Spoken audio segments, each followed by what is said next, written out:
Hello' ৰাইজ, কি খবৰ? বলক অফিচ যাওঁ।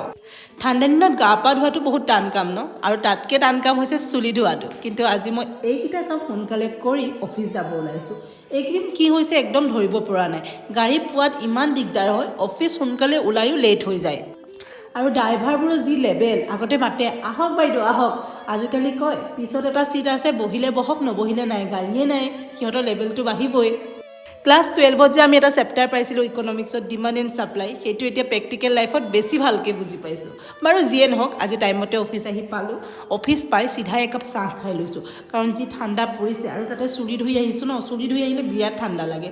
তো ঢেৰ খাই বৈ কাম বন কৰি দিনটো গ'ল। তাৰপিছত অহা সময়ত আকৌ একাপ চাহ খাই লৈছোঁ, কাৰণ গম পাওঁ ন গ'লেতো ঠাণ্ডা লাগিবই, আৰু ঠাণ্ডা দিনত চাহে মেইন। অফিচ আহি পাই জিনজিনে মোক দেখি একদম পূৰা পাগল হৈ গৈছে। বাকী আজিলৈ ইমানেই আছিলে। মোৰ ভিডিঅ'টো চাই কেনেকুৱা পালে কমেণ্ট কৰি জনাব।